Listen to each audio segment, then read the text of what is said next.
The morning sun cast long shadows across Fort Campbell Army Base in Kentucky as Lieutenant Rebecca Hawk Morrison walked toward the briefing room. Her flight suit was perfectly pressed, her boots polished to a mirror shine, but none of that seemed to matter to the group of male pilots lounging outside the building. "Look what the wind blew in," sneered Captain Jake Williams, a stocky man with 20 years of service under his belt. "Little Rebecca thinks she can fly with the big boys again." The other pilots chuckled, but Rebecca kept walking, her jaw set and her green eyes focused straight ahead. She'd heard it all before. In her 5 years as a helicopter pilot, she'd faced more doubt and mockery than most soldiers saw in a lifetime. "I'd heard she got her wings because they needed to fill a quota," another pilot, Lieutenant Brad Stevens, said loud enough for her to hear. "Diversity hire, if you know what I mean." Rebecca paused at the door, her hand on the handle. For just a moment, the weight of their words pressed down on her shoulders. She thought about her father, Colonel David Morrison, who had died in Afghanistan. When she was 16, she thought about the promise she'd made at his funeral, that she would carry on his legacy, that she would serve with honor. Inside the briefing room, the atmosphere was thick with tension. Major Patricia Coleman, the base commander, stood at the front with a grim expression. Maps of the surrounding Kentucky mountains covered the wall behind her, marked with red circles and urgent annotations. "Ladies and gentlemen," Major Coleman began, "we have a situation. A civilian hiking group went missing 3 days ago in the Daniel Boone National Forest. 6 people, including 2 children, ages 8 and 10. Weather's been brutal, temperatures dropping to near freezing at night, and there's a storm system moving in." Rebecca leaned forward in her seat, studying the terrain on the map.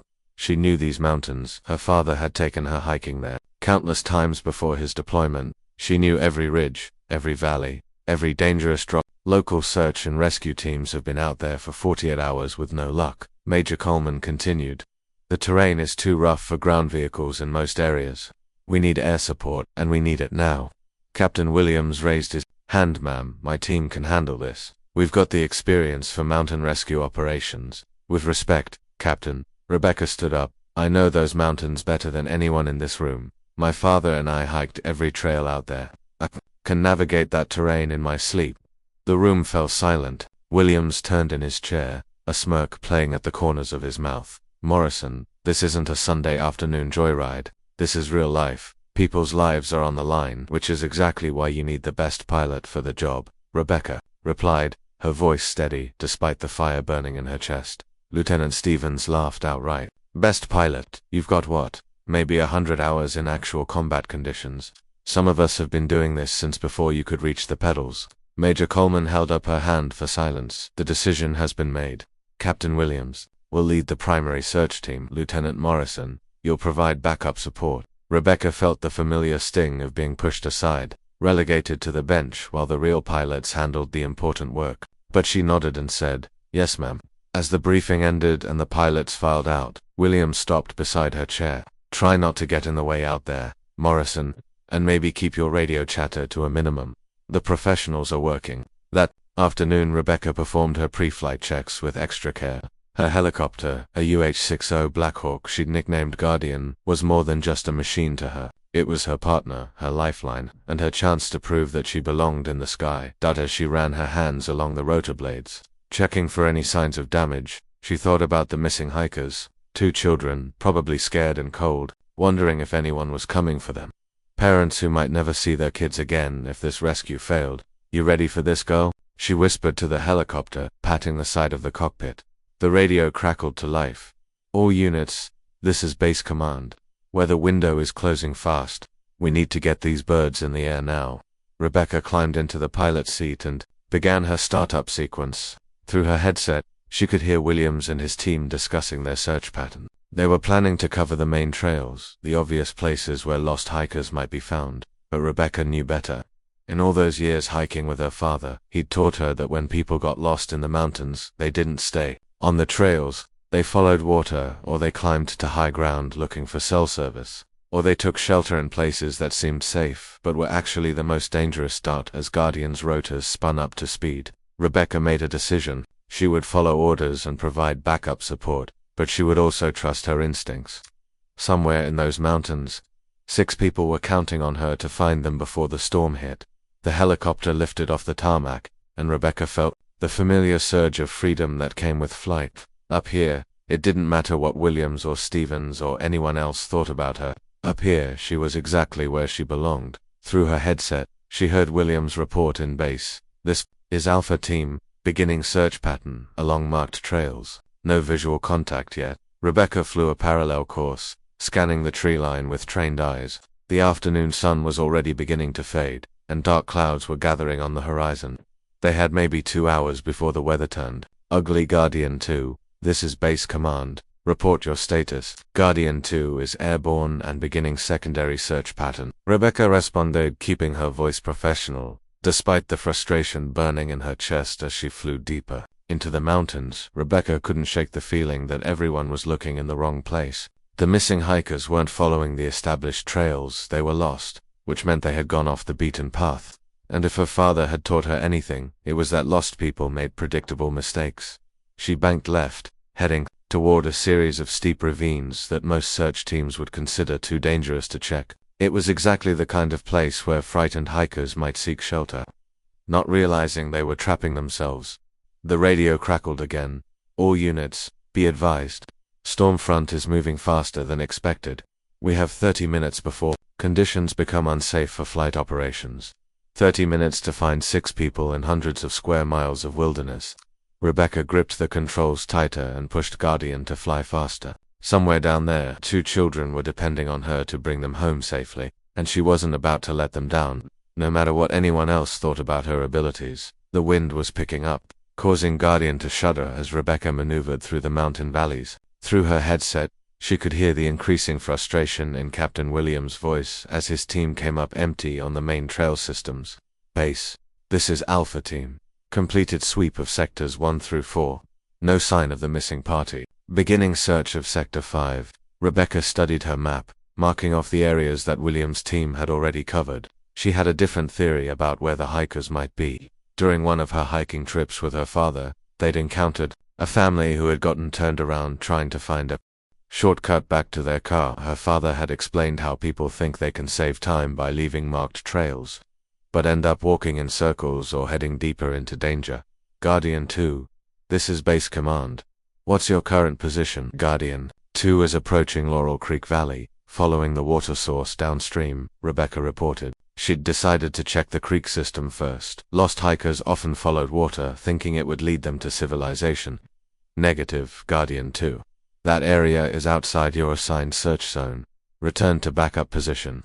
Rebecca hesitated. The Creek Valley wasn't part of the official search pattern, but her instincts told her it was exactly where scared hikers might go. Base command, requesting permission to expand search area. The terrain features suggest negative. Return to assigned position immediately. Through her headset, she heard Williams chuckle. Morrison's getting creative out there, probably reading her compass wrong. The comments stung, but Rebecca forced herself to focus on the mission. Lives were at stake, and her ego wasn't worth risking the rescue operation. She banked Guardian back toward her assigned sector, but kept one eye on the creek valley below. That's when she saw it. A flash of bright blue fabric caught on a tree branch near the water's edge. Her heart jumped. Hikers often wore bright colors for visibility, and that particular shade of blue looked like the synthetic material used in modern outdoor gear. Base command, this is Guardian 2. I have possible visual contact. Blue fabric caught on vegetation near grid reference. Rebecca read off the coordinates while circling back for another look. Guardian 2, you are outside your assigned search area. Do not deviate from flight plan. But Rebecca was already descending for a closer look. Through the trees, she could see more signs: disturbed ground, broken branches, and what looked like a makeshift shelter built against a large boulder. Her pulse quickened. Base command, I have definite signs of human activity.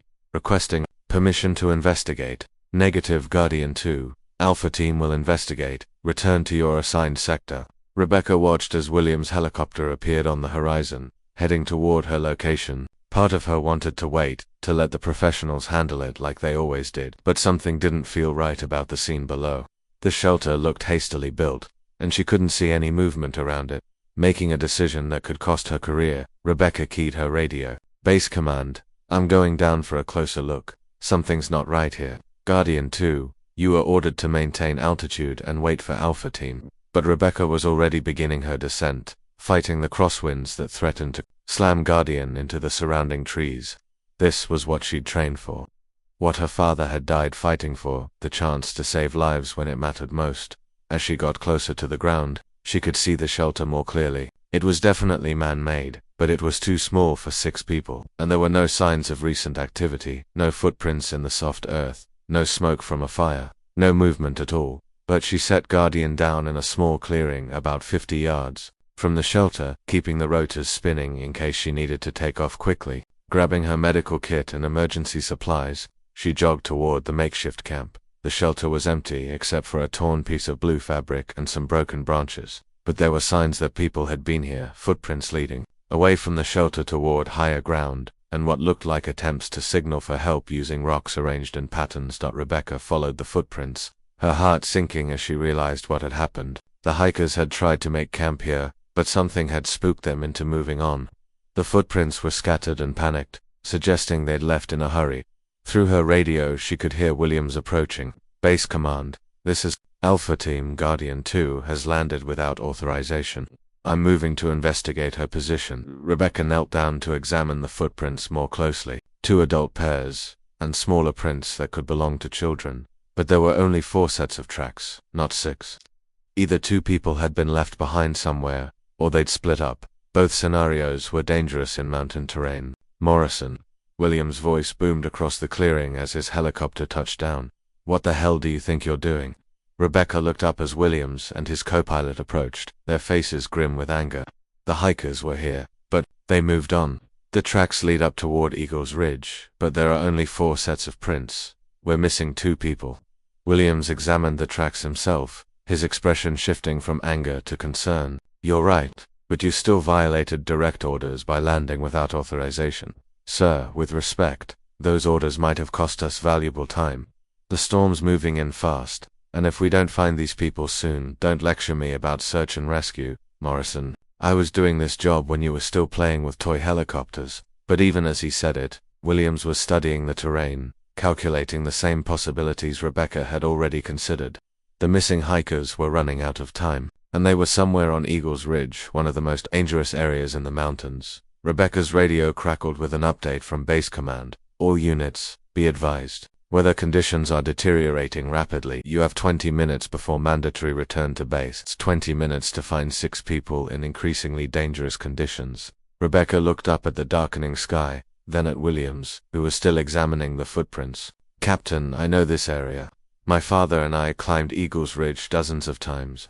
There are only 3 places up there where people could take shelter from a storm, and 2 of them are death traps if you don't know what you're doing. Williams met her gaze, and for the first time since she'd known him, she saw uncertainty in his eyes. The bravado was gone, replaced by the realization that pride and prejudice might cost innocent lives. What are you suggesting, Morrison? Split up. You take your team and check the eastern approach to the ridge. I'll take the western route. Whoever finds them first calls for backup. Williams hesitated. Going against protocol was one thing, but splitting up in deteriorating weather conditions was something else entirely. If something went wrong, both teams could end up needing rescue themselves. But the alternative was leaving 6 people on a mountain in a storm that could kill them before morning. All right, Morrison. But you stay in constant radio contact. Any sign of trouble, and you get back to base immediately. Rebecca nodded and ran back to Guardian as she strapped herself in and began the startup sequence. She caught Williams watching her with an expression she'd never seen from him before, something that might have been respect. The helicopter lifted off into increasingly turbulent air, and Rebecca pointed Guardian's nose toward Eagles Ridge, somewhere up there. 6 people were counting on her to find them before the storm turned deadly. She just hoped she was good enough to deliver on that promise. The wind hit Guardian like a giant fist as Rebecca climbed toward Eagles Ridge. The helicopter bucked and rolled, fighting against the updrafts and crosswinds that made the mountain notorious among pilots. She gripped the controls with both hands, feeling the machine strain against nature's fury. Through her headset, she could hear Williams reporting his position. Base command. Alpha Team is approaching eastern approach to Eagles Ridge. Visibility is dropping fast. I count maybe 10 minutes before conditions become unfriendly. Rebecca's jaw tightened. 10 minutes wasn't enough time to search even half of the ridge. She had to make a choice, follow the safe approach that might find nobody, or trust her knowledge of the mountain and go straight to the most likely shelter spots. Guardian 2, this is Base Command. Report your status. Guardian 2 is 2 minutes out from Eagle's Peak. Beginning visual search of western shelter areas. As she crested the ridge, Rebecca felt her heart sink. The storm was already here, wrapping the mountaintop in thick gray clouds. Visibility was down to maybe 100 yards, and the wind was strong enough to flip Guardian if she wasn't careful. But somewhere in that chaos were 6 people who needed her. Rebecca began a careful descent toward the first shelter location, a series of caves her father had shown her years ago. The caves were warm and dry, but they were also hard to find unless you knew exactly where to look. It's where she would have taken her family if they'd been caught in a storm. Fighting the wind, she managed to hover near the cave entrance. Through the swirling mist she could see footprints in the mud, recent ones. Her pulse quickened. Base Command, Guardian 2 has possible contact at the western caves. I'm seeing fresh tracks. She set Guardian down on a narrow ledge, keeping the engines running. The moment she stepped out of the helicopter, the wind nearly knocked her down. Rain was beginning to fall in heavy drops, and the temperature was dropping fast. Rebecca grabbed her emergency pack and started toward the caves, following the footprints. The tracks were clearer now, definitely 6 people, including 2 small sets that belonged to children. But something was wrong with the tracks. They weren't heading toward the caves, they were heading away from them. She found the answer at the cave entrance. A hastily written note was wedged into a crack in the rock. Protected from the rain by a plastic bag, HELP, Mike injured bad, can't move him, gone to find help Karen plus kids staying with him, back soon. Day 3, Rebecca's blood ran cold. The group had split up. 2 people had gone for help, leaving an injured man with a woman and 2 children in the caves. But that meant the 2 who left were somewhere else on the mountain, probably lost, and definitely in danger from the approaching storm. She keyed her radio. Base Command, Guardian 2, I've found their shelter. They split up. 2 people went for help, 4 are in the caves. I need to check on the ones in the shelter first, then locate the 2 who are still missing. The response crackled through heavy static. Guardian 2, losing your signal. Weather conditions... Return to base immediately. Rebecca looked back at Guardian, bucking against its tie-downs in the wind. She could barely see the helicopter through the thickening storm. Getting back to base would be the smart thing to do, the safe thing, but leaving 6 people on the mountain would be murder. She made her choice. Switching her radio to the emergency frequency, she transmitted, any station, this is Guardian 2. I have located missing hikers on Eagle's Ridge. For people sheltered in mountain caves, 2 still missing on the mountain, requesting immediate support. The only response was static. Rebecca secured her helicopter as best she could, and headed toward the caves. The entrance was narrow and dark, but she could see the faint glow of a flashlight deep inside. As she got closer, she could hear voices, a woman trying to keep 2 children calm, and the labored breathing of someone in serious pain. Hello, Rebecca called out. I'm Lieutenant Morrison with the Army, I'm here to help. The voices stopped, then erupted in relief and tears. Rebecca followed the light deeper into the cave and found them, a woman in her 30s, 2 children who looked to be about 8 and 10, and a man lying on a makeshift bed of backpacks and jackets. Even in the dim light, Rebecca could see that the man's leg was badly broken. Thank God, the woman whispered, pulling her children close. I'm Karen Mitchell. This is my husband Mike, and these are our kids, Emma and Tyler. Tom and Lisa went for help 2 days ago, but they never came back. Rebecca knelt beside Mike, checking his pulse and examining his leg. The break was bad, probably a compound fracture that needed immediate medical attention. But moving him in these conditions would be dangerous, possibly fatal. How did this happen? Rebecca asked while checking Mike's vital signs. We took what we thought was a shortcut, Karen explained. Mike fell down a ravine on the 2nd day. Tom and Lisa volunteered to hike out for help while we stayed with him. That was 2 days ago. Rebecca's mind raced through the possibilities. Tom and Lisa were either hopelessly lost or had met with an accident of their own. Either way, they were in serious danger from the storm. But Mike needed medical attention that she couldn't provide in a cave, and the children were showing early signs of hypothermia. She tried her radio again. Base Command, Guardian 2. I need immediate medical evacuation for 1 critical patient and 3 others. I also need search teams to locate 2 missing adults, last seen leaving this position 2 days ago. Still nothing but static. Rebecca looked at the family, exhausted, scared, but alive. She thought about Williams and his team, probably heading Back to base, as ordered. She thought about the safe, warm briefing room where officers would be discussing the failed rescue mission and placing blame. Then she thought about her father, and the promise she'd made at his funeral. "Karen, I need you to listen carefully," Rebecca said. "I'm going to get you and your family off this mountain, but I need to find Tom and Lisa first. Can you hold on here for a little while longer?" Karen nodded, though Rebecca could see the fear in her eyes. "What if you don't come back?" Rebecca met her gaze steadily. "I will come back, I promise you that. Keep Mike warm and dry, and don't let the children fall asleep. I'll be back within the hour." She made her way back to Guardian, fighting against wind that seemed determined to knock her off the mountain. The helicopter was intact but coated with ice, and the weather was getting worse by the minute. As she started the engines, Rebecca realized she was probably making a career-ending decision. Flying in these conditions violated every safety protocol in the book. If she crashed, it would be blamed on reckless judgment and used as evidence that women didn't belong in combat aviation. But if she didn't try, 6 people would die on her watch. Rebecca lifted Guardian off the ledge and into the storm.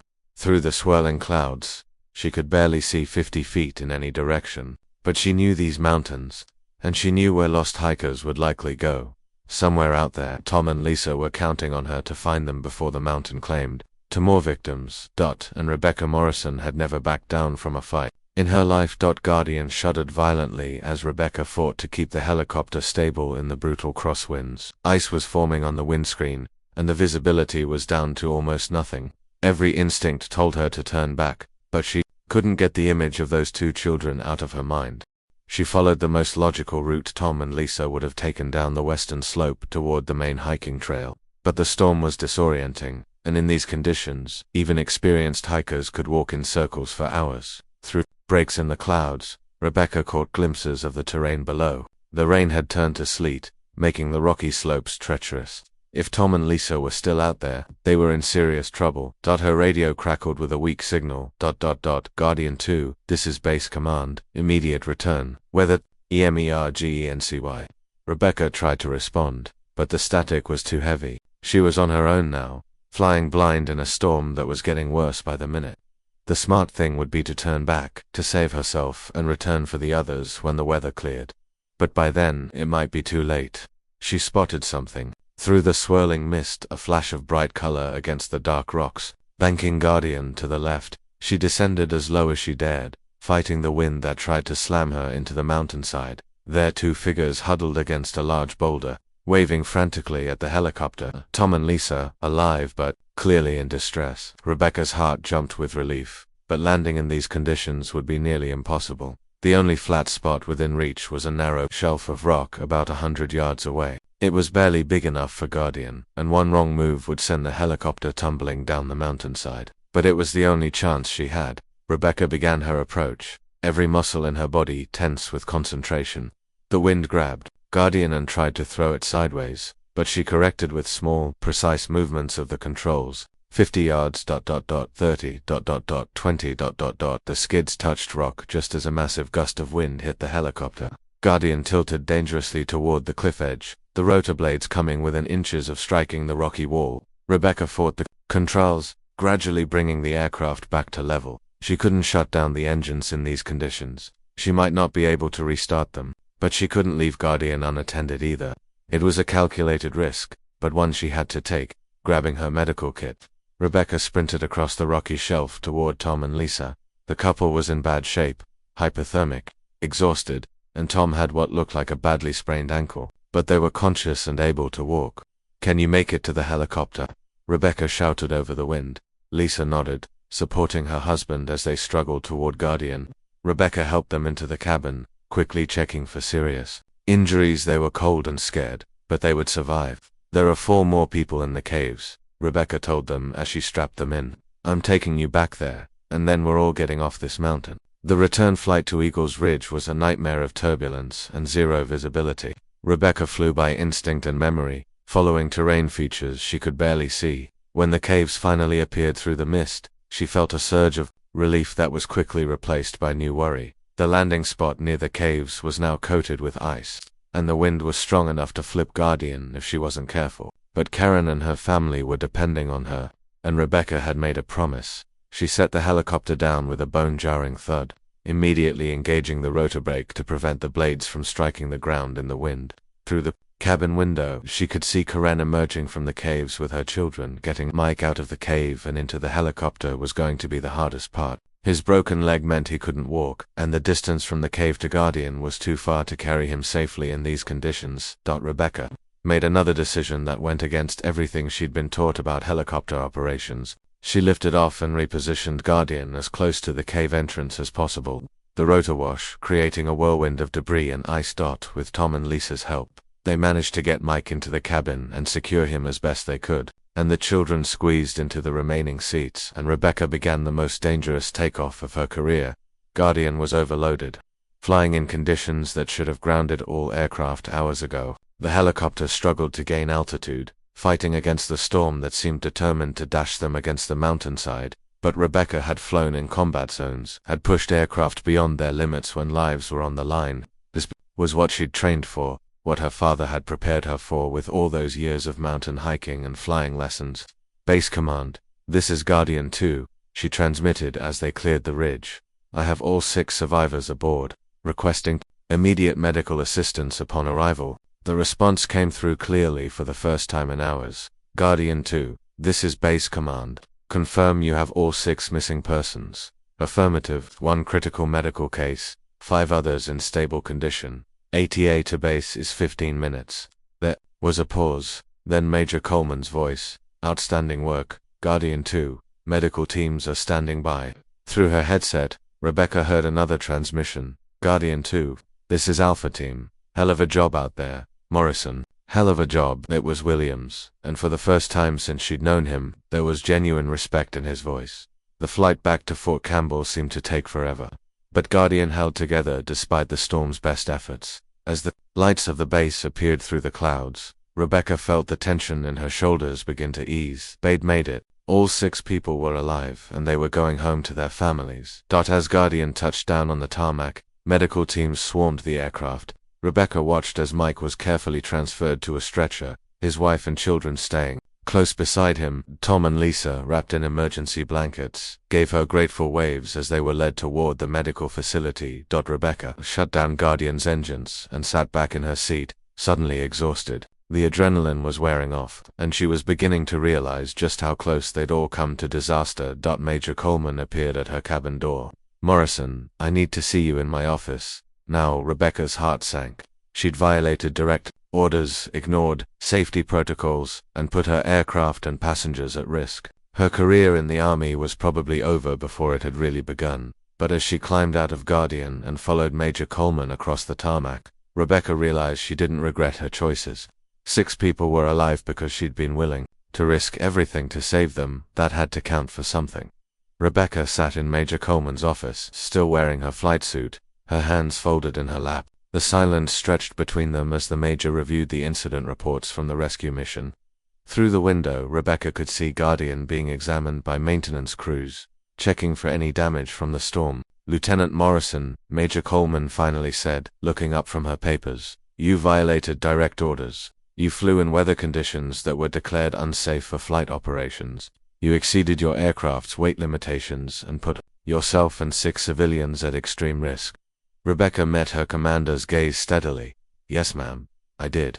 Do you have anything to say in your defense? Rebecca thought about the standard responses she could give, that she was following her training, that the situation required immediate action, that lives were at stake. All of those things were true, but they wouldn't change the fact that she'd broken the rules. Ma'am, I made the choices I thought were necessary to complete the mission. If 6 people had died on that mountain while we waited for better weather, I wouldn't have been able to live with myself. Major Coleman nodded slowly, then picked up another file from her desk. I've been reviewing your service record, Morrison, top of your class in flight school, exemplary performance evaluations, and according to your instructors, one of the best natural pilots they've ever seen. Rebecca remained silent, unsure where this was heading. I've also been reviewing the complaints filed against you, Major Coleman continued. 3 separate incidents where fellow officers questioned your abilities, your judgment, and your right to be in a cockpit. Care to explain that? Rebecca felt the familiar burn of frustration in her chest. Ma'am, I believe some people have difficulty accepting women in combat roles. I've tried to prove myself through my performance, But it hasn't been enough, Major Coleman finished. Until today. The Major stood and walked to her window, looking out at the flight line where helicopters were lined up in neat rows. I've received calls from the hospital. Mike Mitchell's doctors say that if you'd waited another hour to get him off that mountain, he probably would have died from internal bleeding. Karen Mitchell and her children are being treated for hypothermia, but they'll make a full recovery. Tom and Lisa are bruised and exhausted, but alive. Rebecca felt a weight lift from her shoulders, but she remained cautious. Military justice could be unpredictable, especially when politics and prejudice were involved. I've also received a call from Captain Williams, Major Coleman continued. He wanted to make sure I understood that your actions today saved 6 lives. That would have been lost if we'd followed standard protocol. He's recommending you for commendation. Rebecca's eyes widened in surprise. Williams, who had spent years undermining her confidence and questioning her abilities, was now supporting her. Major Coleman returned to her desk and picked up her phone. Get me Captain Williams, please. She waited a moment, then said, Jake, send Lieutenant Morrison in here immediately. Rebecca heard boots in the hallway, and Williams appeared in the doorway. His uniform was still damp from the storm, and his face was serious as he entered the office and came to attention. Captain, I want you to repeat to Lieutenant Morrison what you told me about today's mission, Major Coleman ordered. Williams looked directly at Rebecca, and she saw something in his expression that had never been there before. Genuine respect and what might have been shame. Morrison, I owe you an apology, he said quietly. For years, I've questioned whether you belonged in the cockpit. I thought you were just a diversity hire, someone who got special treatment because of your gender. I was wrong. Rebecca felt her throat tighten with emotion, but she kept her expression neutral. Williams continued, what you did today, ... Flying in those conditions, finding those people, getting them all off that mountain alive. That was some of the best flying I've ever seen. You saved 6 lives, and you did it when the rest of us were ready to give up. Captain, Rebecca said carefully, I appreciate that, but no, Williams interrupted. Let me finish. I've been in the army for 20 years, and I've never seen courage like you showed today. You risked everything, your career, your life, your aircraft for people you'd never met. That's what being a soldier really means. Major Coleman stood up behind her desk. Lieutenant Morrison, based on the events of today and the recommendation of your fellow officers, I'm placing you in command of the Mountain Rescue Unit here at Fort Campbell. You'll be responsible for training other pilots in high-altitude, adverse weather rescue operations. Rebecca felt her world tilt on its axis. Command of her own unit. After years of being pushed aside and underestimated. Ma'am, I don't know what to say. Say you'll do the job, Major Coleman replied with a slight smile, because based on what I saw today, you're exactly the kind of officer this base needs. 3 months later, Rebecca stood in front of a new group of pilot candidates, including several women who had requested transfer to Fort Campbell specifically to train under her command. The Mountain Rescue Unit had already completed 6 successful missions, and word was spreading throughout the Army about the exceptional program being run in Kentucky. Captain Williams had become one of her strongest supporters, often telling people that Lieutenant Rebecca Morrison was the finest pilot he'd ever served with. The same man who had once mocked her abilities now insisted that she be included in every major training exercise and planning session. But the real measure of Rebecca's success wasn't in the commendations or the recognition from her peers. It was in the letters she received from families whose loved ones had been saved by her team. It was in the knowledge that her father would have been proud of the officer she'd become. Rebecca had learned that respect couldn't be demanded or expected. It had to be earned through actions that spoke louder than words. She'd faced down prejudice and doubt, not with anger or argument, but with competence and courage when it mattered most. As she looked at the eager faces of her new trainees, Rebecca thought about the promise she'd made at her father's funeral. She had indeed carried on his legacy, but she'd also created one of her own. In the skies above Kentucky's mountains, Lieutenant Rebecca Hawk Morrison had found her place, and no one would ever question her right to be there again. The story, that had begun with mockery and discrimination, had ended with recognition and command. But more importantly, it had ended with 6 families intact and a new generation of pilots who understood that heroism came